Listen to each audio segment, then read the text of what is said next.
Bienvenidos a un nuevo capítulo de Trending Cine, este programa que hacemos acá en Tendencias TV, para contarles todo lo que está sucediendo en el mundo del cine y las series de televisión.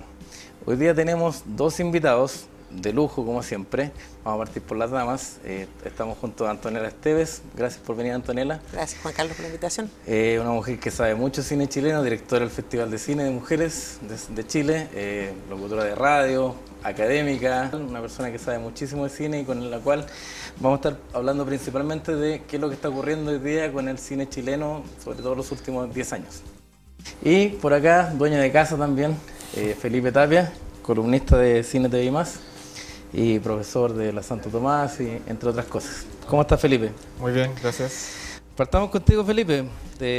Nos vas a contar primero de un estreno que hace pocos días está en Netflix, una serie alemana que al parecer tiene algunas similitudes con Stranger Things porque está ambientada un poco en el pasado, hay un tema con los niños y ahí tiene bastante misterio, parece. Cuéntanos qué pasa con Dark. Bueno, en primer lugar me gustaría referirme, ¿cierto?, a lo que tú dices, que es la nueva Stranger Things. Creo que eso de repente puede ser contraproducente, que una serie se venda como la nueva Stranger Things. Pasó, por ejemplo, me acuerdo cuando Flash Forward se vendía como la segunda Lost, y eso puede generar expectativas equivocadas, y yo creo que la serie tiene que pararse sola. Ahora sí, ambas beben un poco de la nostalgia, Dark no tanto. Dark yo creo que no busca hacer tantas referencias a la cultura popular, pero sí es una serie ambientada en un pueblito, nostálgico. Yo quizás uno puede traer a colación cosas como Twin Peaks. Ya es un lugar donde desaparecen un par de jóvenes. Y eso genera, cierto, que empiezan como a desnudarse todas las yayitas de los habitantes de este pueblo. Por ejemplo, el hecho de que era un pueblo donde no se había registrado ningún asesinato, ningún tipo de violencia, y ahora con esta desaparición empieza a bajar el turismo. Hay una persona que regenta un hotel y que como que está súper abrumada por este problema. Y uno empieza a indagar en los distintos personajes, cómo se les van afectando. Entonces, quizá yo en ese sentido la hallo más cercana a Twin Peaks que a Top of the Lake también. Top of the Lake también, claro, tiene como esa lógica. Claro, es como muy de un género bien reconocible. O sea, claramente no busca reinventar el género, pero es una historia bien armada, bien hecha, y que yo creo que también es un desafío actualmente hacer terror sin recurrir a las cosas más evidentes y más fáciles, como el monstruo, el susto detrás de la puerta, el ruido ensordecedor que de repente.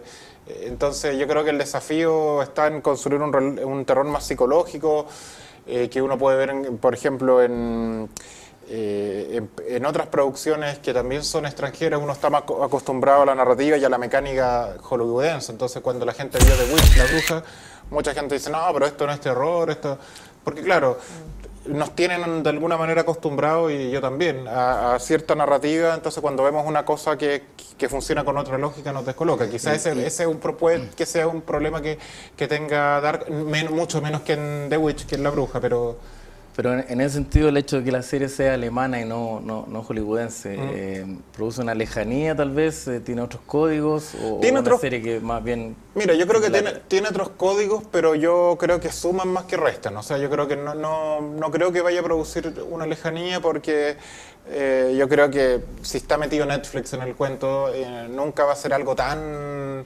alejado como para que la audiencia no la vaya a ver.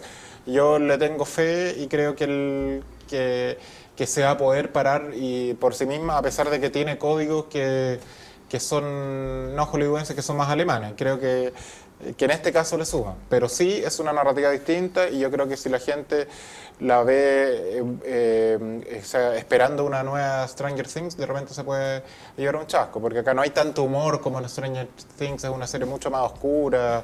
Tal vez hay menos elementos fantásticos también. Hay menos elementos fantásticos, claro, o sea, y no hay tantos enganches de la cultura popular. Estamos viendo imágenes del tráiler de Dark, que claro, como estábamos comentando, ya está disponible en Netflix desde el 1 de diciembre. Antonella, ¿a ti te gustan este tipo de series como de misterio? Sí, estaba pensando que el desafío que tiene Netflix con una oferta tan gigantesca es cómo captas a la audiencia y cómo les muestras, especialmente cuando viene de una producción que es muy potente pero que no tiene tradición en los espectadores de Latinoamérica. Entonces también yo creo que quizás esos guiños de decir, si te gustó Stranger Things probablemente te pueda gustar esto otro, va ahí como un poco por la línea, un poco Netflix trabaja con esos códigos del usuario único, tratando de recomendarte cosas. A mí en general me encanta el fantástico europeo. Encuentro que le ha hecho muy bien a Hollywood empezar a mirar hacia lo que están haciendo los daneses, los suecos, como en los 90 miró hacia Oriente, buscando inspirarse en ese lugar. Pero yo creo que, claro, Stranger Things está muy situada en Spielberg, está muy situada en George Lucas, entonces, claro, vienen de mundos distintos que quizás hoy día pueden conversar y eso también es entretenido, esas conversaciones. Sí, de hecho yo creo que Netflix ha tenido buen ojo, por ejemplo, identificando cosas que pueden ser de gusto a un público más masivo. O sea, por ejemplo, la serie catalana Merlí, a la que le ha ido bastante bien. Bueno, con el anime, o sea, hay anime hechos exclusivamente por Netflix, o sea, ellos yo creo que saben, bueno, hay toda una estrategia comercial, imagino, de cómo captar distintos tipos de público, y yo creo que en ese sentido Dark va a gustar, creo que ese es mi pronóstico. Y lo interesante además que es un género esto del misterio, que combina el suspenso. Y bueno, tú también decías que tiene muchos elementos también de los años 80, que algo que hoy día está de moda, que apela a los que andamos por los 30, 40 años, que está lleno de una iconografía muy potente. ¿Eso está marcado en la serie? Yo creo que no tanto. Yo creo que más que los referentes de la cultura popular, es más como la época, la vestimenta, como ese tipo de cosas, pero además que es un mundo súper adulto, o sea, Stranger Things, los protagonistas son niños. Sí, claro. Y además apela muy bien con niños y con preadolescentes. O sea, Stranger Things tiene la cuota exacta de terror y de humor para que alguien de 10 años, 12 años pueda verla y que funcione tranquilamente. Claro, y efectivamente tiene personajes adolescentes, personajes niños, claramente el foco está en los niños, pero también acá el tema de Stranger Things es que al final los niños tienen que hacer el trabajo de los adultos, porque los adultos son un cero a la izquierda en la historia. Entonces, y en cambio en Dark yo creo que es una serie más oscura, Dark, porque es un mundo mucho más adulto. Hay un personaje niño, de lo que yo llevo, y no son tan invencibles. O sea, uno ve en Stranger Things, uno sabe que a Dustin no le va a pasar nada, uno sabe que el monstruo no se lo va a comer. O sea, claro, pero Will la ha pasado pésimo. Ya, pero no me van a dar spoilers, que yo todavía termino. No voy a dar mucho detalle. Solo voy a decir que Will la ha pasado muy mal. No, claro, pero no te preococupes. Pero lo ha pasado mal, nada más. Entonces, Antonella no ha visto la segunda temporada, todavía está terminando la primera. Pero en el fondo, más allá de esas pequeñas diferencias, es una serie más oscura y más adulta, y no entendiendo lo infantil o lo niño como algo banal o simple, sino que además piensa la tradición, pues en los hermanos Grimm. Claro. O sea, es esa mirada de lo infantil que no tiene nada que ver con la mirada edulcorada de Disney. Claro. Y probablemente, claro, hoy día estamos en un mundo más complicado y quizás Pixar está haciendo el trabajo de oscurecer un poco, pero todavía bastante edulcorado el mundo infantil, así que... Pero me dieron ganas de verla. Sí, no, tiene mucha razón con que en Europa, por ejemplo, el terror ha generado cosas bastante originales. Se me venía a la mente esta película Let the Right In. Let the Right One In. Que claro, tenía este mito de una vampiro que en el fondo era una niña. Sí. Y que te cambiaba toda la lógica, porque vivía además con este tipo que era al final sabemos de la historia, vamos a dar un spoiler aquí. Pero tiene una historia por algo terminó siendo un remake y es una historia de amor, es un drama. Claro, pero también hay una mirada hacia lo infantil sin infantilizarlo. O sea, efectivamente. Porque la relación entre esta vampira o esta niña vampira y el niño está llena de ternura de alguna manera, y de esta cosa yo creo que funciona muy bien porque a medida que crecemos vamos perdiendo nuestra relación con lo fantástico, pero lo fantástico tiene que ver con lo extraordinario que sucede en la cotidianidad, y probablemente en la mente infantil eso es menos raro o menos incomprensible porque no tratan de comprenderlo como nosotros, que queremos explicarlo todo. Otra cosa que vamos a seguir con la comparación con Stranger Things, pero en esa serie los personajes femeninos son súper potentes. De hecho, de alguna manera ellas son las que lideran y mueven más que la historia, más que los personajes masculinos. O sea, Eleven, esta niña colorina que está en la segunda temporada, Joyce. ¿Algo similar ocurre acá en Dark? ¿Qué pasa con... Mira, yo creo que acá está más pareja la cosa. A mí me da la impresión, y puedo estar equivocado, de que el fenómeno que tú describes no es un elemento exclusivo de Stranger Things, sino que tiene que ver con la cultura gringa o occidental en general, en el sentido que durante décadas tuvimos personajes masculinos fuertes y personajes femeninos que era o la dama en desgracia o el adorno, y empezó a cambiar ya de alguna manera y empezamos a tener personajes femeninos más fuertes, y hasta ahí yo creo que está bien. Creo que en un afán de restituir una plataforma que se le había negado a la mujer mucho tiempo, empezamos a irnos para el otro lado, y ahora los personajes masculinos son siempre peleles.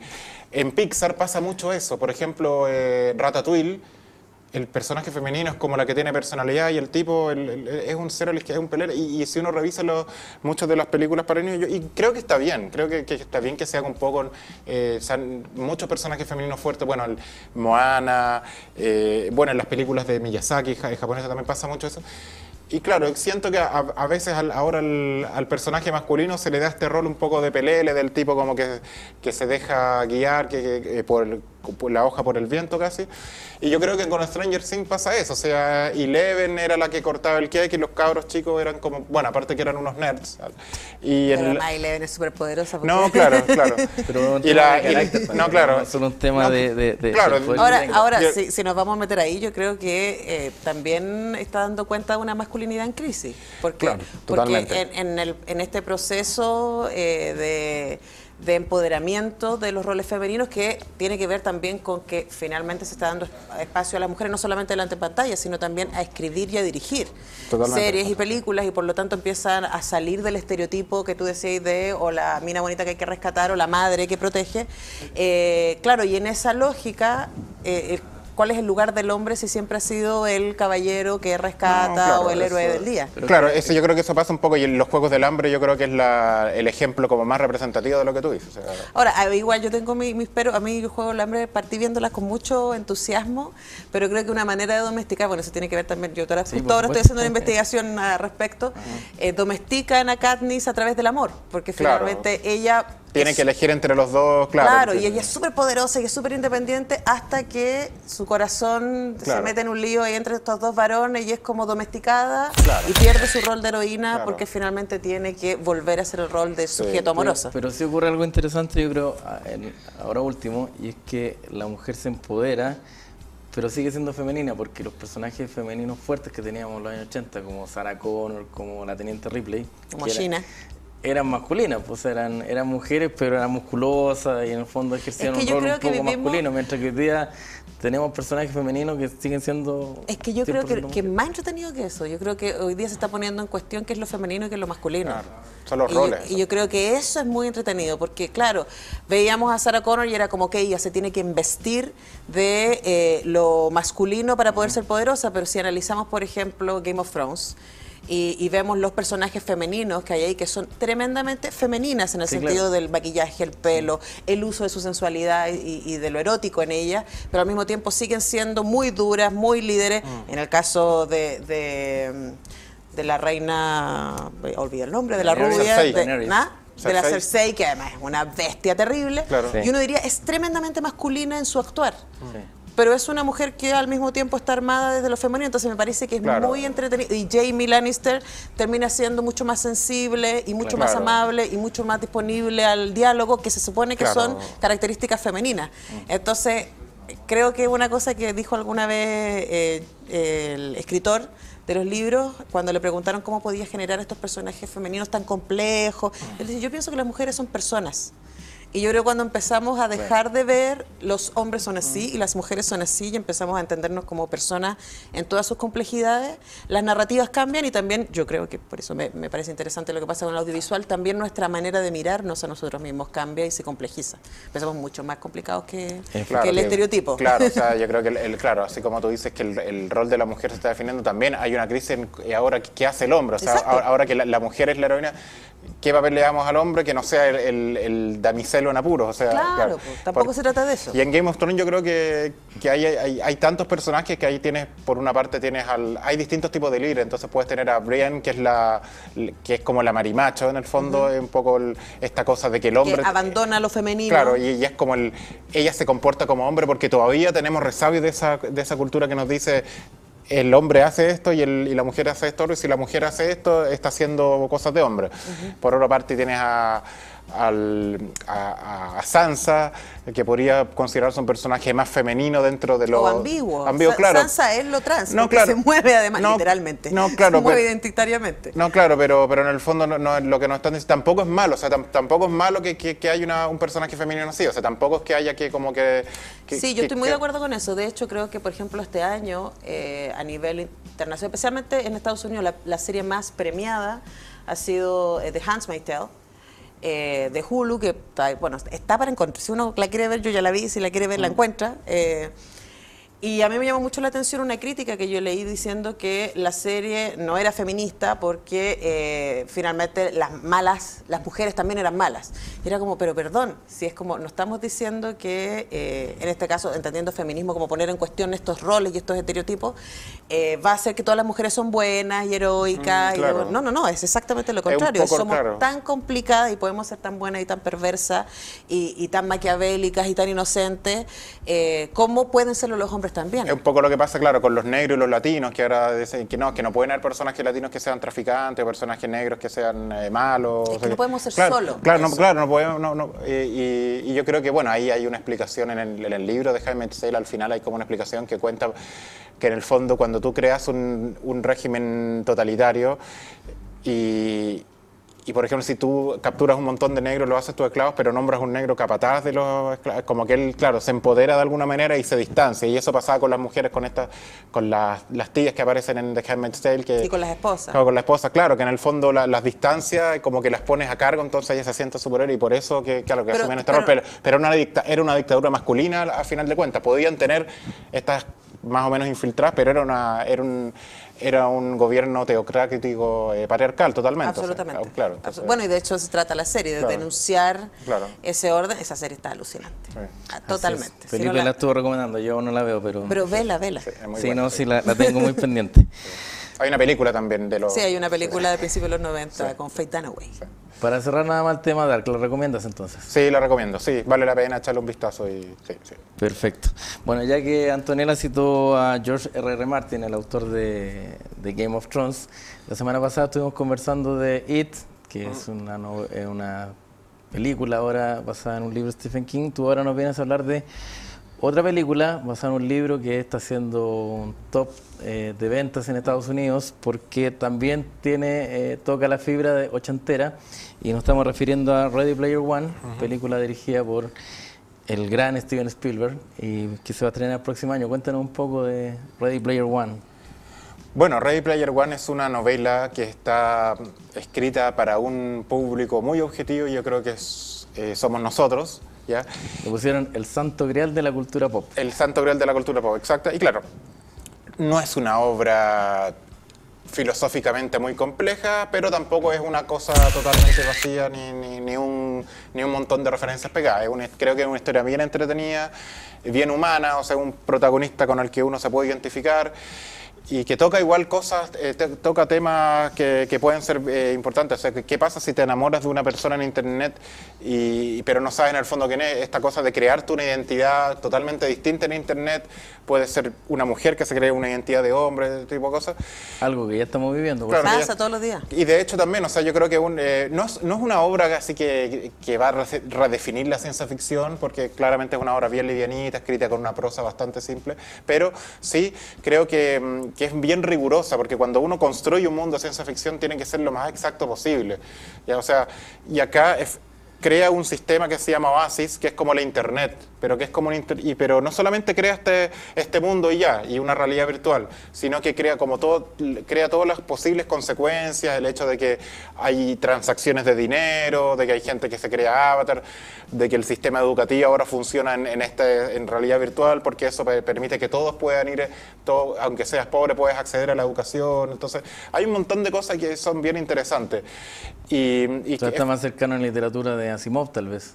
Una puede ser reflexión más dura. Claro, pero lo que hace Stranger Things con las referencias ochenteras, esto acá ya lo hace, pero de manera así como ya colosal, y encuentras un montón de referencias a la música, a los videojuegos, a las películas. Y claro, ahora yo creo que puede ser disfrutado por cualquier persona, pero sí, mientras más referencias tenga, mejor. Yo no las conocía todas, pero creo que conocía un 80% de la referencia. Quizás en el mundo del videojuego yo no soy tan conocedor, pero sí la disfruté bastante por eso. Y claramente es una película que van a hacer y que está pero pintada para que hagan un videojuego en algún momento. O sea, porque es un cabro que vive en una realidad virtual, y también hay Eso te pregunto, cuéntame un poquito más o menos la sinopsis. Bueno, está ambientado en una tierra que está tan contaminada, con tanta polución y con la calidad de vida bajado tanto, que la mayoría de las personas pasan la mayor parte del tiempo en esta realidad virtual, que fue creada por una especie de filántropo, una persona que hizo una realidad virtual, pero que era gratuita, o sea que cualquier persona podía acceder y crearse un avatar. Y era un mundo donde tú puedes, por ejemplo, tener el auto de los cazafantasmas, o puedes tener la apariencia, no sé, de un personaje de anime, o sea, estaba lleno de referencias a la cultura popular. Y entonces la mayoría de la gente prefiere pasar ahí, porque ahí tú puedes ser una mujer voluptuosa, puedes ser Sims por... Claro, al cuadradísimo. exacto, claro, puedes ser un tipo, un perdedor en la vida real, pero acá eres un ganador, eres un tipo musculoso. Entonces es una herramienta de evasión, y hay una lectura, porque por una parte la novela se nos muestra que esto es como un mundo ideal para vivir, pero por otro lado es una cuestión que estás evadiendo la realidad, y que en el fondo no estás pasando mucho tiempo en la vida real. ¿Qué es lo que pasa? Que esta persona que creó el mundo fue una persona fanática de la cultura de los 80, creó esta realidad y en algún momento muere. Y él, cuando muere, deja un mensaje para todo el mundo y dice: voy a dejar como unas claves, o hay un huevo de Pascua, un easter egg, que son estas cosas que están en las películas, en los videojuegos, ¿ya? Y con una serie de pistas para encontrarlo. Y el que lo encuentre se va a volver como el amo del juego, el que controle todo, ya que antes era él. Y entonces empieza una carrera para encontrar este huevo de Pascua y convertirse como el amo del juego. Y hay un grupo, bueno, los villanos es como una corporación, ¿ya? Y ya que también podemos sacar una lectura, es una multicorporación que quiere encontrar el huevo de Pascua, el easter egg, para volver privado este sistema. O sea, para poder ellos empezar a cobrar por este sistema que se llama Oasis. Entonces, nada es gratis, pues. Claro, nada es gratis, pero claro, entonces si es gratis no se aprecia. Claro, sí, claro. Dicen algunos por ahí. Cuando uno paga genera más compromiso, las cosas generan menos compromiso. Claro. Entonces, acá el héroe, por supuesto, y acá tenemos, bueno, si volvemos a la cosa de género, esta cosa de un esquema que nos tiene muy acostumbrados, el trío mágico, creo que se llama, que es el protagonista masculino, el amigo y la amiga, que lo podemos ver en Harry Potter, en Pokémon, qué sé yo, es una tríada súper... En el trailer se ve solo un personaje protagónico, en realidad hay un trío. Hay un trío, claro, hay un trío, entonces... pero él es el personaje, el protagonista es uno, pero como te decía, esta tríada siempre hay un protagonista, el amigo y la amiga, con la que hay cierta tensión emocional, como siempre. Entonces es un esquema súper simple y súper arquetípico, y con el que uno se va a identificar inmediatamente, ¿cierto? Y tampoco hay una lectura muy profunda. Sí, las cosas que les decía, esta cosa de cómo vamos a enfrentar la realidad virtual, o el no saber diferenciar del mundo real del digital, o esta cosa que, bueno, ahí están los Sixers, esos tipos que se suben unos autos. Pero de todas maneras, al igual, porque lo que tú me cuentas me asemeja un poco, me recuerda a Matrix en algunos elementos. Sí. De todas maneras, sin ser una película profunda, profundamente filosófica ni que iba a cambiar la historia de la humanidad. Uno puede esperar que aparte de las escenas de acción y la entretención sí hay una cierta profundidad y sí hay temas que te Sí, dejan no es total, no, claro, no es totalmente vacía, ¿sí? No es Michael Bay, así, ¿cachai? Entonces, afortunadamente. Entonces, pero sí, hay partes que yo leí en el libro y decía, esta cuestión verla en el cine va a ser espectacular. Yo no sé cómo lo van a hacer con los derechos, porque tiene tantas referencias. Hay una escena de batalla con mecha que tiene robots de Gundam, de Evangelion, de, ¿cómo se llama? De Mecha Godzilla, un montón de personajes, la nave de Cowboy Bebop, o sea, un montón de Pero referencias. igual es Spielberg. ¿Ah? Igual es Spielberg. Es Yo creo Spielberg, que hay poder de negociación ahí. No, claro. Ahora yo creo que Spielberg, con la edad que tiene, claro, sí, él quiere irse por la puerta grande. No creo que vaya a ser una mala película. Yo creo que esto va a ser una película así como cotota. Y... Yo no sé, honestamente no sé si Spielberg puede hacer una mala película. Yo creo Claro. que puede hacer películas para No tan gustos buenas. diversos. Claro. Sí. Pero no sé si vieron hace poco el documental de HBO, dirigido por una mujer además, sobre el cine de Spielberg, que revisaba toda su carrera, y ahí uno se da cuenta de la multiplicidad de Spielbergs. Entonces cuando digo, no sé si puede ser una mala película, digo en términos técnicos, en términos narrativos y técnicos, independiente que a uno le guste o no el cine que está haciendo. El tipo probablemente uno de los mejores en su oficio, en el oficio de narrar y usar el lenguaje audiovisual para contar una historia. Entonces probablemente, yo creo que aquí el desafío va a ser verlo, utilizar los recursos del espectáculo visual de última generación para hacer eso, porque estoy segura que va a tener cómo asesorarse muy bien con lo que está hoy día marcando. Y es alguien que domina muy bien, conoce muy bien la cultura pop. Exacto. Yo hace poquito revisité Duel, que es una, no sé si es la primera o segunda película de él, que es una trama muy sencilla de un tipo que va en un auto como por el desierto y le persigue un camión. Eso es todo. Eso es todo. Y la película es increíble, te mantiene todo el rato expectante y tú te comes las uñas viendo la película. Y es así de simple la historia. O sea, un tipo que maneja muy bien la narrativa, los tiempos cinematográficos. A eso me refiero. O sea, el tipo que hizo al mismo tiempo, no sé,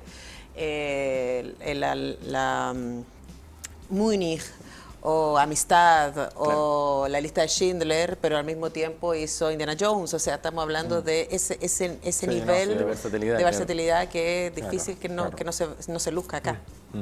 Bueno, vamos a dejar hasta aquí esta parte, vamos a hacer una pequeña pausa y vamos ya a entrar a la vuelta de lleno en el tema que nos convoca hoy día, que es lo que está pasando hoy día con el cine chileno. Así que volvemos en unos instantes.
Estamos de vuelta en Trending Cine. En esta segunda parte vamos a hablar del cine chileno, que en los últimos años se ha vivido una especie de boom, se ha hecho un poco más masivo, hemos tenido grandes éxitos de taquilla, en particular en géneros como la comedia. Podemos recordar las películas de Nicolás López o las de Kramer, que han sido tremendos éxitos a nivel de venta de entradas.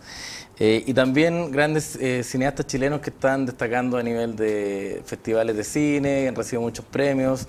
Recordemos que hace un par de años una película chilena, un cortometraje por cierto, pero una película chilena recibió un Oscar, lo cual no es menor para nuestra historia. Y tenemos realizadores como Pablo Larraín y Sebastián Lelio que están haciendo cine en Hollywood con grandes estrellas. Entonces queremos conversar si efectivamente el cine chileno está pasando a una nueva etapa o todavía nos falta un poco para llegar a un nivel realmente destacado dentro de la cinematografía mundial. Antonella acaba de sacar estos 2 libros, los voy a mostrar acá, que justamente tratan el tema del cine chileno de los últimos años. ¿Dónde los pueden encontrar los libros? Están en librerías, estoy segura que están en las ferias chilenas y en Antártica. Queremos que nos cuente un poco cuál es tu visión respecto al cine chileno que estos últimos años ha cambiado, entre otras cosas porque la digitalización tal vez ha bajado bastante los costos.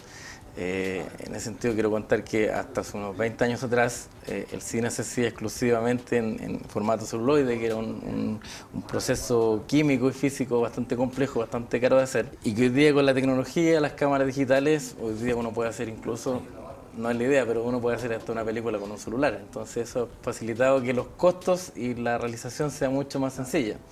Ahora siempre está detrás el desafío, que es lo que hace el cine finalmente, la narrativa, porque al final cualquiera puede tener una buena cámara, pero eso no te hace cineasta.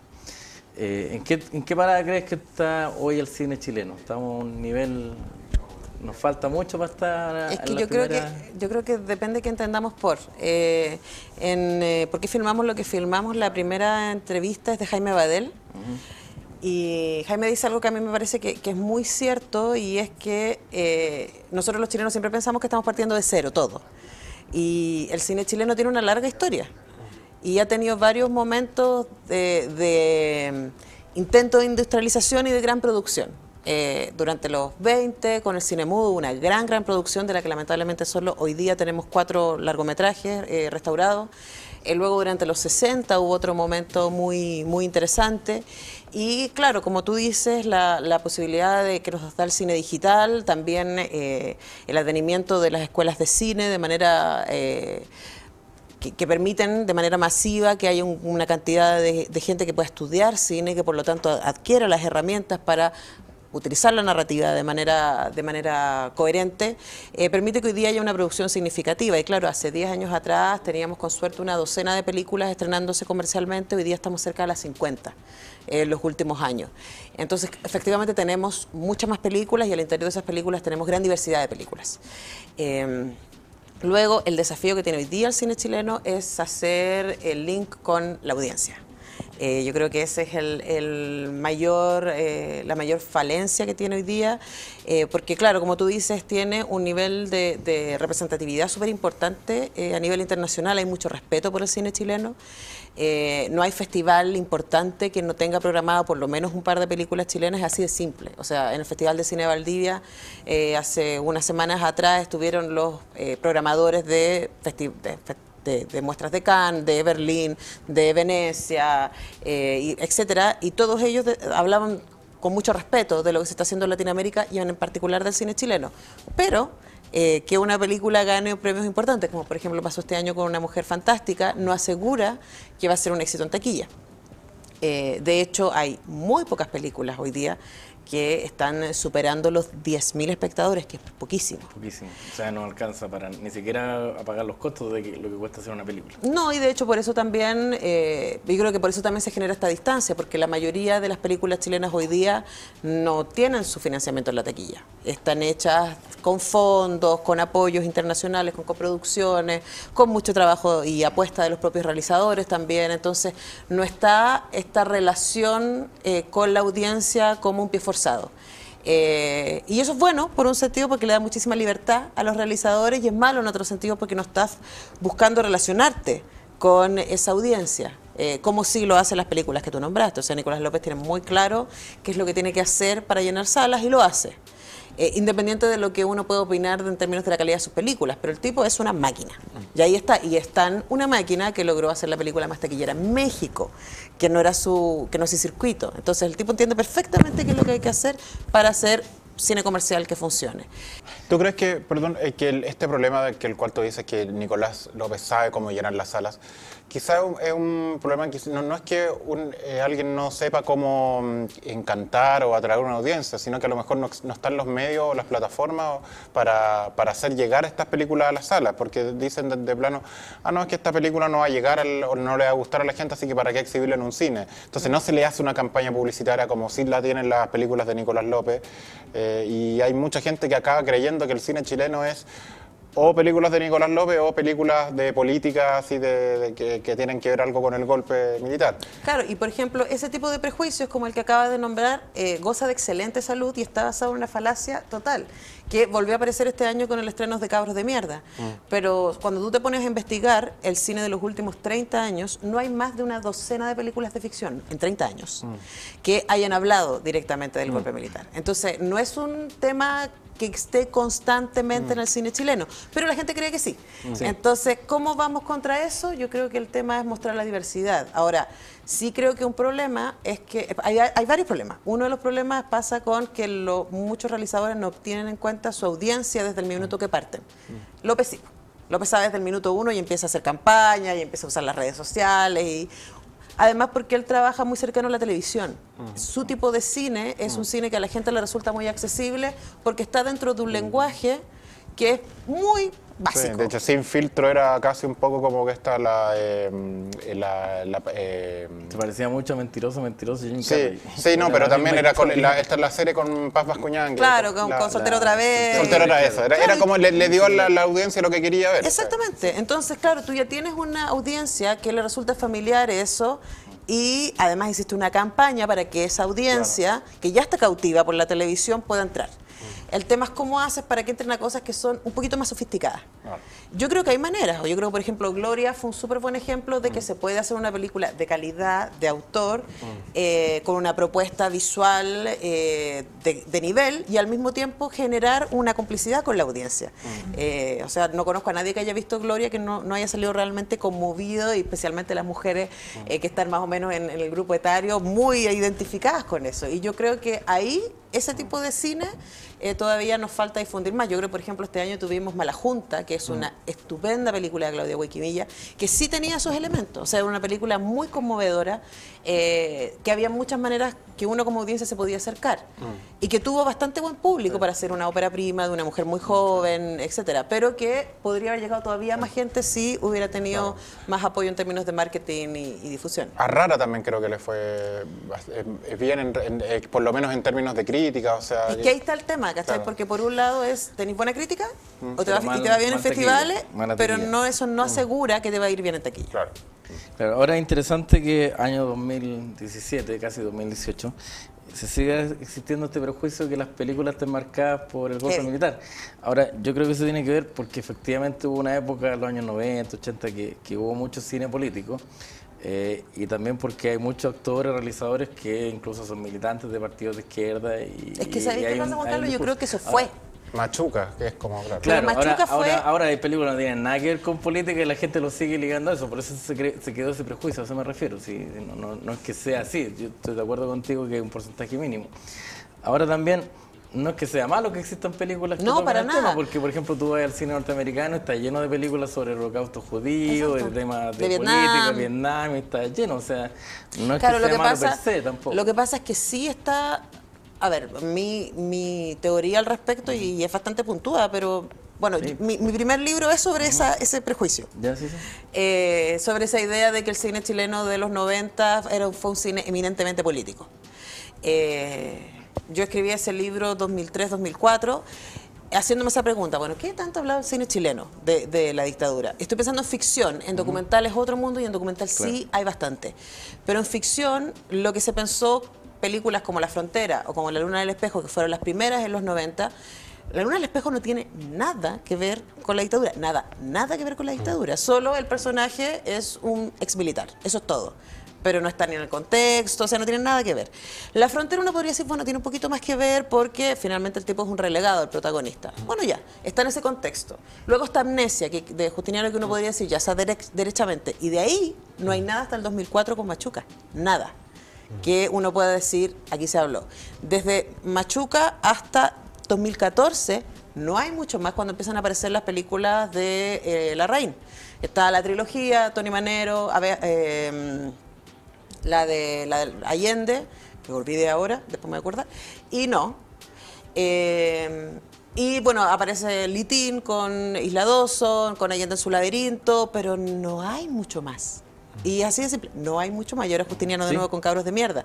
Entonces, yo creo que en un país en donde los medios de comunicación han instalado constantemente la idea de mejor no hablar de ciertas cosas, cuando esas ciertas cosas empiezan a aparecer, pone a todo el mundo muy nervioso y se sobrereacciona frente a eso. Y yo creo que sí, que nos hace falta hablar mucho más. Un poco lo que pasa con la homosexualidad, que claro, todo el mundo dice, no, es que ahora buscan visibilizarse por todos lados y quieren... Pero claro, pero en el fondo es porque antes no era la norma, entonces claro. Pero tampoco es como que estemos llenos. No, ¿sí? claro, sí. O sea, es como que... Pero por eso aparecen 3 y 4 y la gente dice, no, pero ¿por qué nos quieren bombardear con...? O sea, de nuevo, claro, ese es un súper buen ejemplo también. Claro, sí. ¿Cuántas películas de ficción tenemos sobre lesbianas? Hay 2. Bueno, 3 si contamos Joven y Alocada. O sea, estamos hablando de un país que produce 50 películas al año. No digamos que sea un número demasiado significativo. Lo que pasa es que hay una sobreexplotación de esa idea para generar estas distancias. ¿Cachai? Y que terminan haciéndonos mucho daño, porque a mí lo que me entusiasma del cine chileno es que me permite verme.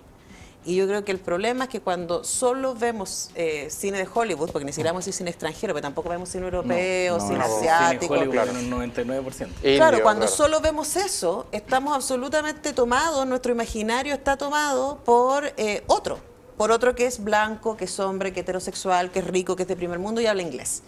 Entonces, y todo bien con eso, pero hay mucho más mundo que eso. Entonces, por eso también los chilenos creemos que somos caucásicos, porque en serio estamos súper desconectados de lo que realmente somos. Sí. Y yo creo que ahí la cultura en general y el cine en particular, ya que es nuestro tema, puede aportarnos a darnos cuenta y a mirarnos mejor al espejo. Ahora que tú mencionaste esto del idioma del gringo, a nivel, claro, una cosa es la taquilla de las películas dentro de Chile, pero también tenemos un desafío de llegar al resto de Latinoamérica. Y nos hemos topado con una dificultad, y es que el resto de los hermanos latinoamericanos dicen que les cuesta entender nuestro lenguaje, porque hablamos muy rápido, porque tenemos muchos modismos. Y alguien ha planteado que, claro, el cine chileno, bueno, aquí hay otro prejuicio, que hablamos mucho garabatos, que es relativo, porque en otros países también se hablan muchas groserías.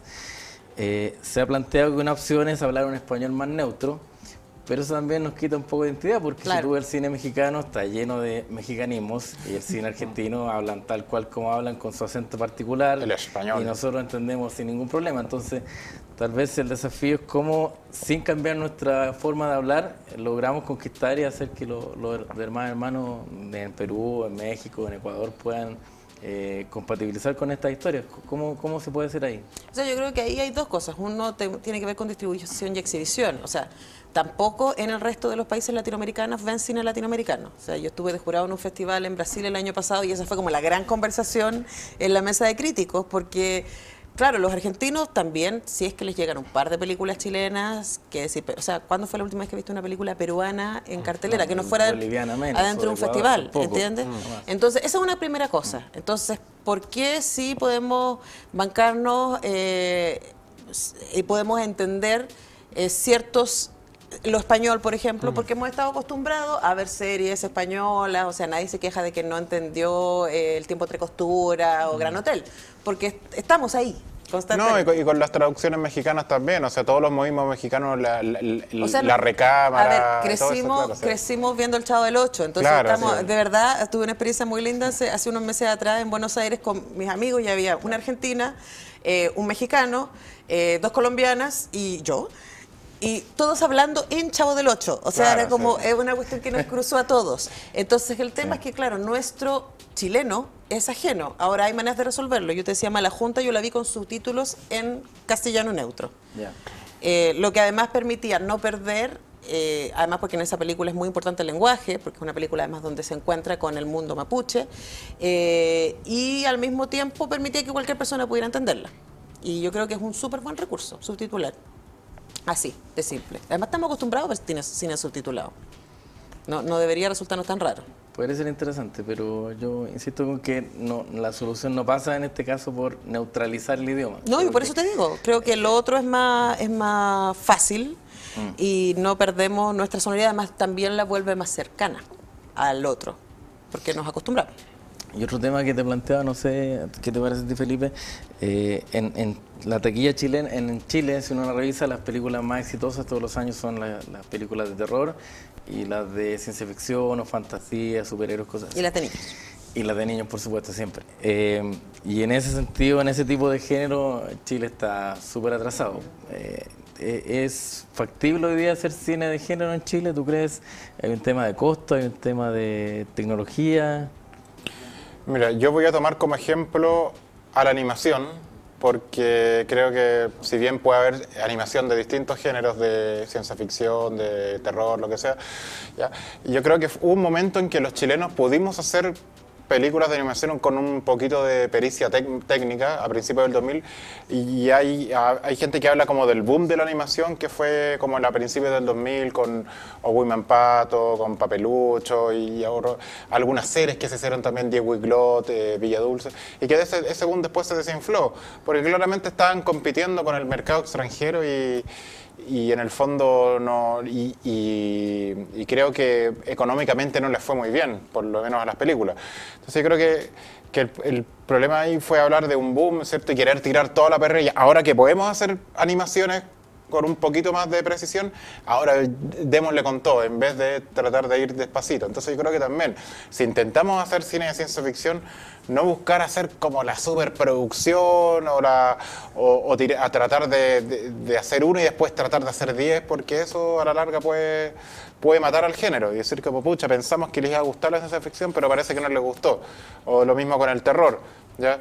En ese caso yo creo que con el terror sí hay algo, sobre todo las películas de Holguín, que uno puede estar a favor o en contra de... Pero pasa con el terror porque, por ejemplo, podemos convenir que la ciencia ficción requiere tal vez de ciertos recursos técnicos que son más complejos. Tal vez Yo no estoy tan segura. Hasta cierto punto, por eso digo, pero el terror uno puede hacer una película de terror en una casa y o sea, ahí tienen lo que hacemos en La Sombra. No sé si vieron Lo que hacemos en La Sombra, no. Que es una película neozelandesa increíble, que es una comedia de terror. De verdad se las recomiendo mucho a ustedes y a ustedes. Que es una especie de reality show adentro de una casa donde viven 4 vampiros. Y es muy graciosa porque son 4 vampiros de distintas épocas. Uno vampirizó al otro y al otro y al otro. Y estos vampiros quieren relacionarse con el mundo contemporáneo y no saben mucho cómo. Entonces tienen un amigo como que les ayuda, un amigo que es un poco nerd y que los ayuda y que los acompaña. Y es muy gracioso y todo sucede adentro de una casa. Si es que habrá un efecto especial en la película, en algún momento alguno vuela, ponte tú, y sería. Y es una película de muy pocos recursos en términos de cantidad de plata que se puso ahí en los efectos especiales, pero es una película con una narrativa espectacular y es muy, muy entretenida. O lo que tú dabas como ejemplo, Let the Right One In, que tiene 3 escenas que tienen efectos especiales y el resto es pura narrativa. Entonces yo no estoy segura que sea un problema de recursos económicos. Y yo creo que con la ciencia ficción pasa algo parecido. O sea, que no vaya a ser el encuentro cercano del tercer tipo. ¿Cuál es el problema? Porque, claro, uno, por ejemplo, me encanta una película que se llama Gattaca, que es de ciencia ficción y casi no tiene efectos especiales.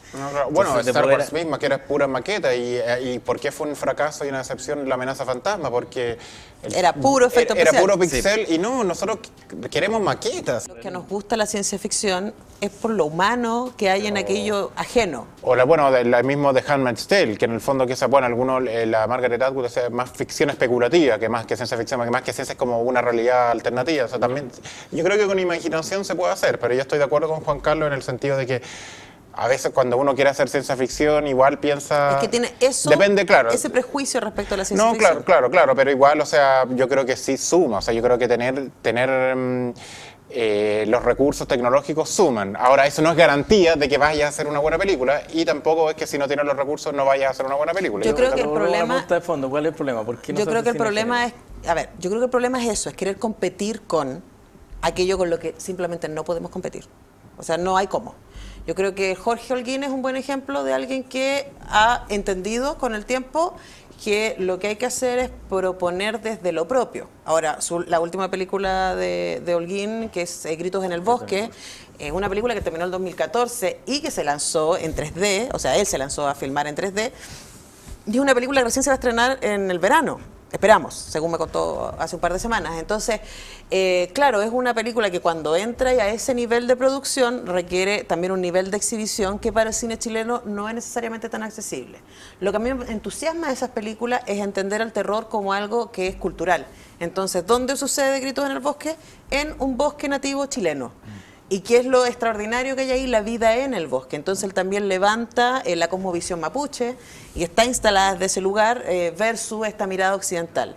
Y ahí, por ejemplo, yo pienso en alguien como Ernesto Díaz, que a mí me encanta, que es un director que ha hecho cine de artes marciales desde que partió, y siempre muy instalado en su territorio. Sí, o sea, películas... muy bien. Y es muy... O sea, películas como Santiago Violenta, como Tráigame la cabeza a la mujer metralleta, por nombrar las últimas, Mirage-Man, son todas películas que están muy instaladas en Santiago de Chile. Sí. Y funcionan muy bien desde ahí, porque él no está pretendiendo competir con Tarantino, porque no... ¿Cómo? No tiene sentido. Además, pero está que ofreciendo tenemos, como algo. tú vendes, una mitología riquísima que no tiene nada. En términos de mitología, lo que tenemos en el sur de Chile, con la leyenda mapuche, hacia el Trauco, hacia el sur. Bueno, lo hizo con Caleuche. No tenemos antes, nada que envidiarle a la mitología pero para eso tenés que tradicional. Sí. O sea, yo creo que en serio tenemos problemas de autoestima. Así como para decir, ¿qué voy a ofrecer yo? Bueno, desde ahí hay que ofrecer. Desde ahí hicieron los japoneses la renovación del cine de horror. O sea, cuando tú uno empieza a mirar los originales de Ringu, Diay y todas esas, son películas que son mínimas en términos de producción, pero son tan eficientes en términos narrativos que revolucionaron el cine. Así de simple. Bueno, en España también se han logrado hacer algunas cosas que después, los gringos terminan copiando. Claro. Y hay fórmulas de hacer cine de género, no solo terror, ciencia ficción, sino que incluso hace poco hubo un western hecho en Chile, que no ando más o menos, pero por lo menos hubo un intento de hacer otro tipo de géneros. Y a lo mejor, como dice Felipe, hace unos 10 años atrás, un pequeño boom con las películas de animación, que sería fantástico si se pudiera retomar también. Yo creo que animación es mucho más difícil, porque ahí no te basta la inventiva. Claro. Yo creo que en ciencia ficción, en horror, podéis con una buena narración salvar. Aquí necesitáis mucha plata, mucho tiempo y mucha tecnología. Pero aún así, yo creo que lo que logró El Oso inspiró a mucho, y hoy día yo sé que se están haciendo por lo menos 3 largometrajes de animación que están en proceso.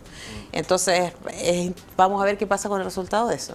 Pero ahí sí que de verdad, ahí no podía ser tan loco respecto a los niveles de producción. Claro, claro. Ahora, lo que sí está a un muy buen nivel y que de a poco el público yo creo que está apreciando, tal vez un poco por el fenómeno de lo que ha sido Netflix, los documentales chilenos están a un nivel nada que envidiarle a las mejores producciones internacionales. Que antes teníamos 2 o 3 documentalistas como Patricio Guzmán, pero hoy día hay varios nombres como Maite Alberdi, la Lorena Caquino, hay varios nombres que están muy destacados.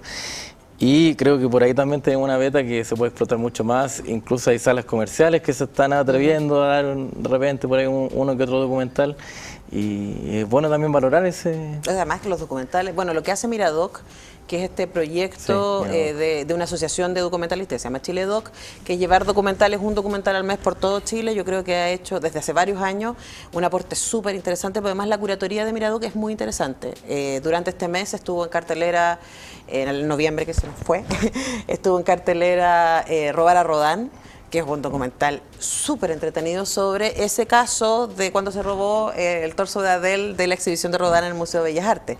Y es un documental con una narrativa muy astuta, porque al mismo tiempo se acerca como el caso policial de cómo diablos pasó eso, y entrevista a la directiva del museo de la época, a los investigadores del caso, al fiscal y no sé qué, pero al mismo tiempo se mete por la pregunta respecto al arte y sobre el gesto artístico o no, sobre la ausencia, y etcétera, con terminología que pareciera muy densa, pero cuando uno ve el documental, que yo creo que es algo que pasa mucho con el documental chileno, parece que son temas inabarcables, inalcanzables y difíciles de explorar, y cuando uno se sienta a verlo se da cuenta de que hay mucho humor, de que estamos ahí, o sea, y ahí aparecen cosas interesantes para pensar. Sí, interesante. ¿Tú has visto algún documental por último? Últimamente no, creo que no. ¿Viste a los niños? No, no lo vi. Sí, pero precioso. Valía la pena verlo. Precioso. Bueno, yo creo que vale mucho la pena ver lo que Sí. hace Maite Alberdi en general. Está preparando Sí, muy acaba de claro. ganarse un premio en IDFA para su nuevo Sí, proyecto. es importante revalorizar el documental porque a nivel del público yo creo que es una especie de género subvalorado, como que al lado de la ficción es como que, eres documentalista, como que fue una cosa secundaria y efectivamente hacer documentales, bueno, puede ser tan complejo como hacer una película de ficción con otros tiempos, con otros ritmos, con otras dinámicas. Pero yo creo que cada vez además se están superponiendo los lenguajes. O sea, Sí. pienso ahora en el Festival de Cine Valdivia, la película que ganó mejor largometraje era una película de ficción documental, y pienso, no sé, en Zona 9, esa película sudafricana, ¿se acuerdan? ¿Zona 9 se llama o no? Sector 9. Distrito 9, sí. Sí, la de... Que también es una película, obviamente ficción, Claro. pero que está Que filmada mezclaba con un elementos formato sí, documental. sí. Entonces yo creo que hoy día es muy interesante ver cómo los lenguajes dialogan y se mezclan y se pone muy Ahí entretenida la están cosa. los falsos documentales, los mockumentary, que también Bueno, son lo muy que le decía de los entretenidos ver. vampiros, lo que hacemos en la sombra, también juega con ese formato. Exactamente. Bueno, siempre, ¿alguna recomendación, alguna película chilena? Bueno, ahora está en cartelera, hay varias películas chilenas interesantes. Está Jesús, que a mí me gustó mucho, es una película muy dura de Fernando Busoni, que se mete en un mundo que para mí era súper desconocido, pero que en la adolescencia, Nini, estos jóvenes que ni trabajan ni estudian, que se juntan a carretear en las plazas y a bailar K-pop. Y se mete ahí, termina siendo una película que también con un formato muy cercano al documental y que termina siendo una súper dura, y tiene una vuelta hacia el final que uno queda muy impactado. Yo creo sobre la masculinidad hoy día. Está también Princesita, de la misma directora de Joven y Alocada, De Mariali Rivas. de Mariali Rivas, que es una película que yo creo que es muy complicada porque habla del abuso desde la víctima, pero desde una víctima que está seducida por el abusador. Está basada en un caso real, entonces es una película que ha generado mucho diálogo en la prensa y entre los críticos y muchas miradas encontradas porque es muy complicada. Y a mí me parece súper entretenida las películas complicadas. Bueno, te agradezco por esa recomendación, Bueno, ahí Antonella, las dejo. por haber venido acá a conversar con nosotros y que la gente pueda conocer un poco más, bueno, de tu trabajo, los 2 libros que están aquí, que los pueden encontrar en algunas librerías, sobre el cine chileno contemporáneo. Felipe, como siempre, muchas gracias. Y nosotros nos volvemos a encontrar en una próxima edición de Trending Cine y los dejamos con algunas recomendaciones de películas y series que pueden encontrar por estos días en cartelera.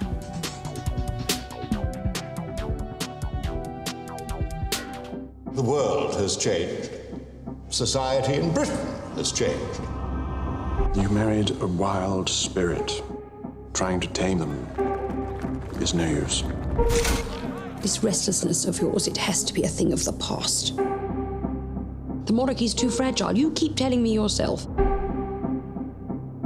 One more scandal, one more national embarrassment, and it would all be over. I know who I am.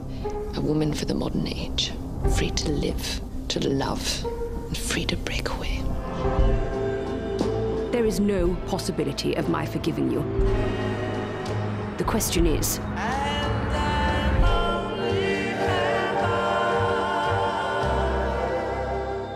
how on earth can you forgive yourself?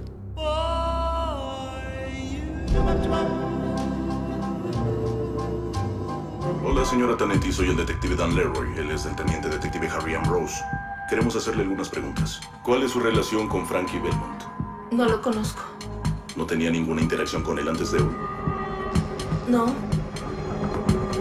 Jamás en mi vida lo había visto. Entonces, ¿por qué él lo mató? Ella lo ataca en público. Ese es un asesinato impulsivo, es emocional. Por eso no tiene ningún sentido. 10, 9, 8. La mente puede engañar. 6, 5. Uno ve cosas que no están ahí. 3, 2.